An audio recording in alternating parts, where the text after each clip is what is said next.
Hello everyone and welcome back to my channel my classroom.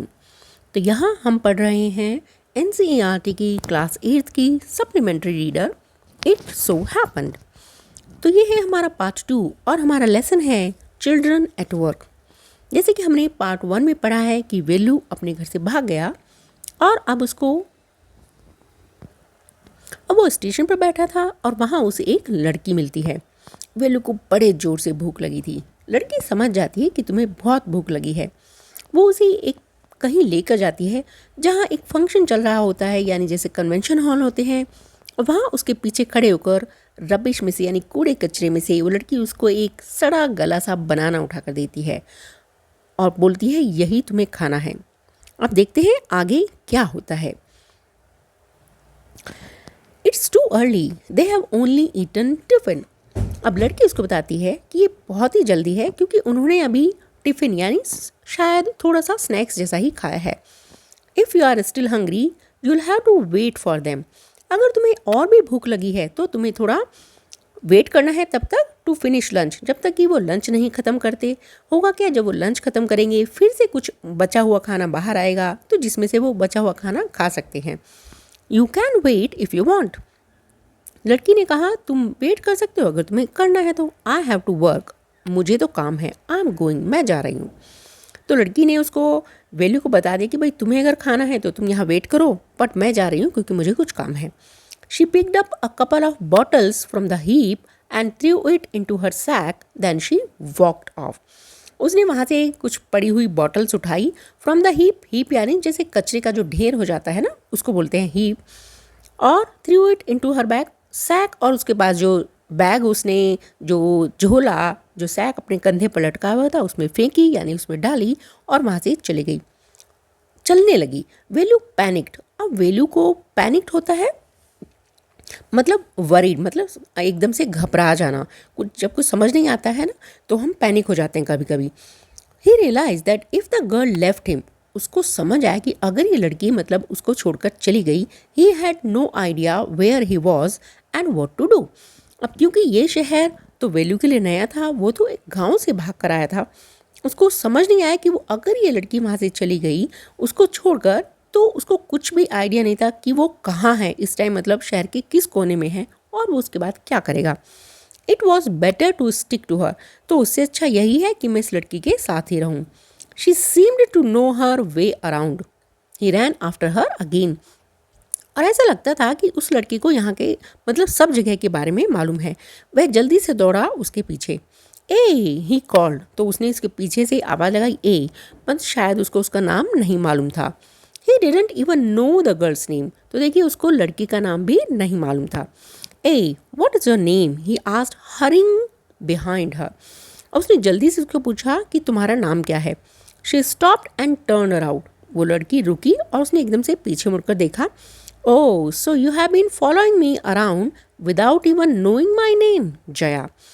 तो अब लड़की ने कहा अच्छा तो तुम मेरा पीछा कर रहे हो, मेरे पीछे पीछे चल रहे हो और तुम्हें मेरा नाम भी नहीं मालूम। फिर उसने कहा Jaya, I am not following you, what then, who got you food. मैं तुम्हें पीछा नहीं कर रहा हूँ। अब वेल्यू ने कहा, तब उसने कहा फिर हु गॉट यू फूड, क्यों, जिसने तुम्हें खाना दिया था। Can I come with you, where are you going. अब वेलू ने कहा कि क्या मैं तुम्हारे साथ आ सकता हूँ, तुम कहाँ जा रही हो। Come if you want, this bag is full, I have to go home to get another one. अब लड़की ने कहा ठीक है अगर तुम्हें आना है तो आ जाओ, मेरा बैग भर गया है और मैं अभी घर जा रही हूँ दूसरा बैग लेने के लिए। Jaya and Velu walked along the roads for half an hour. और जया वेलू साथ साथ मतलब रोड के साथ साथ करीब आधा घंटे तक चलते रहे। Until they came to a bridge across a dirty trickle of water. और जब तक कि वो एक ब्रिज के पास से, ब्रिज अक्रॉस मतलब ब्रिज के पास से नहीं पहुँचे जहाँ पर बहुत ही गंदा सा पानी का एक जैसे बड़ी सी नालियाँ जैसी होती है वो बह रही थी। We are in Triplicane now, see that's Buckingham Canal, said Jaya. अब जया ने कहा देखो वो बकिंगम कैनल है और हम ट्रिप्लिकेन नाम में हैं, मतलब एक जगह का नाम था Triplicane. Velu started, this was a canal. Velu Velu stared, Velu ने मतलब उसको ऐसे देखा कि ये कैनल है, मतलब एक कैनल होती है जब एक नदी में से एक छोटी सी और नदी यानी नहर निकाली जाती है, उसको कहते हैं canal. Near some puddles of water was a row of the strangest huts he had ever seen. मतलब puddles of water मतलब छोटे छोटे जगह जगह थोड़ा थोड़ा पानी इकट्ठा हुआ था. A row of strangest huts he had ever seen, मतलब और वहाँ बड़ी अजीब सी थोड़ी सी झोंपड़ियाँ यानी टूटे फूटे से मकान बने हुए थे. He had ever seen मतलब जो उसने शायद ही कभी देखे थे. They were built out of all sort of things, metal sheets, tires, bricks, wood and plastic. और वो किस चीज़ के बने हुए थे? उन सभी चीज़ों के, जैसे मेटल शीट होती है, टायर होते हैं, ईंटें, लकड़ी और plastic. They stood crookedly and looked as if they would fall any moment. They stood crookedly मतलब आड़े तिरछे ढंग से. वो ये सारी चीज़ें जो आड़े तिरछे ढंग से लगाकर एक घर बनाया हुआ था, और एंड लुक्ड, और ऐसा लगता था कि वो किसी भी टाइम गिर सकते हैं. Is this where you live? These houses are strange, said Velu. Velu ने कहा, अरे क्या यही जगह है जहाँ तुम रहती हो? ये घर तो बहुत अजीब दिखते हैं. अब अगर आपको कभी ऐसे घर दिखाई दें जो आपने कभी नहीं देखे हों और ऐसी ऐसी चीज़ों से बने हों और मतलब सीधे भी नहीं हों, आड़े तिरछे बने हुए हों, तो आप शायद ऐसे ही सोचोगे और ऐसे ही पूछोगे कि ये घर तो कभी भी गिर सकते हैं, या कैसे कोई इन घरों में रह सकता है. In our village the houses are made of mud and palm leaves. उसने कहा कि हमारे गांव में घर जो होते हैं मिट्टी के बनते हैं और पाम लीव से बनते हैं. Jaya went around to one of the huts and dumped her sack outside. Then she picked up an empty one. Jaya उन्हीं झोपड़ियों में से एक में अंदर गई and dumped her sack outside, और उसने जो उसका बैग था उसको वहीं बाहर डंप कर दिया, मतलब एक तरह से फेंक दिया. देन शी पिक्ड अप, और उसने खाली एक और बैग ले लिया. Let's go, she turn to Velu and give him a shove. और जैसे ही वो मतलब उसने वेलू को बोला चलो अब चलते हैं, and give him a shop मतलब उस तरह उसको एक तरह से थोड़ा धक्का सा मार कर वो बोली चलो. At least help me now here, wear these and come with me. अब उसने कहा कि एटलीस्ट हेल्प मी नाउ, कि अब ठीक है तुम मेरी हेल्प करो, और वियर दीज, और उसने उसको कुछ देते हुए कहा इन्हें पहनो और मेरे साथ चलो. She threw him a pair of old shoes without laces and pushed a sack and stick into his hands. अब उसने उसको एक पुराने जूते उसको दिए, पुराने जूतों का जोड़ा, कि तुम ये पहनो, जिसमें लेसेस भी नहीं थे. And pushed a sack and a stick into his hands, और उसके हाथ में एक सैक मतलब एक थैला और एक स्टिक मतलब एक बड़ी सी डंडी उसके हाथों में दी. वेलू वॉज कन्फ्यूज. अब वेलू बड़ा कन्फ्यूज हो गया कि ये मुझे क्यों दे रही है. What work did she want him to do with these things. अब वो मतलब ये चीज़ें उसे देकर क्या काम उससे कराना चाहती थी. The only work he had ever done was on the landowner's farm, weeding and taking cows out to graze. और उसने अपने गांव में क्या काम किया था? लैंड ओनर्स फार्म, जो जमींदार होते हैं गांव में, उसके खेत पर उसने weeding and taking out. Weeding होती है जब खेत में मतलब अनचाही घास उग जाती है ना छोटी छोटी, उसको निकाल कर फेंकना.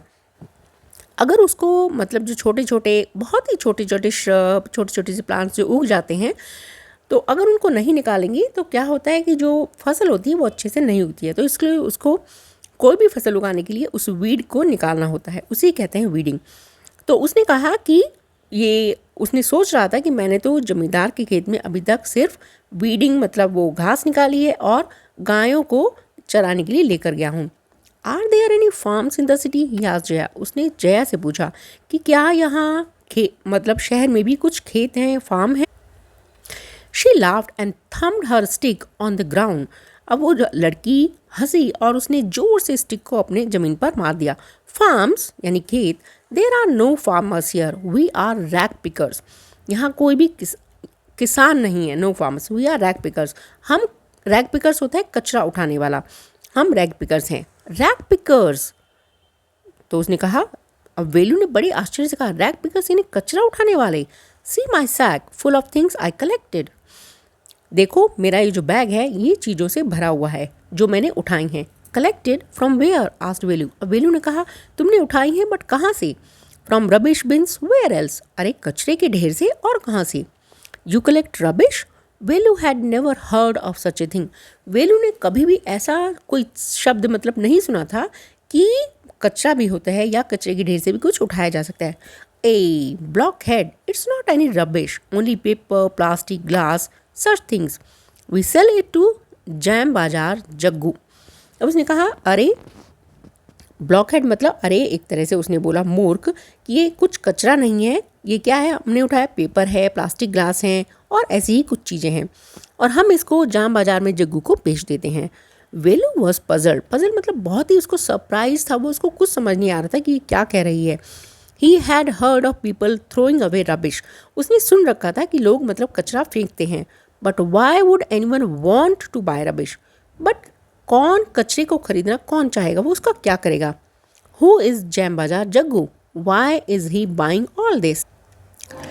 Who is Jam Bazaar Jaggu, why is he buying. अब उसने कहा ये जैम बाजार जग्गू कौन है और ये क्यों इसको खरीदेगा। You think he buys it for show, he sells it to a factory, come on, I don't have time to waste like you. अब उसने कहा कि वो क्या ये सब मतलब शो करने के लिए खरीदता है, नहीं, वो इन सबको एक फैक्ट्री में बेच देता है।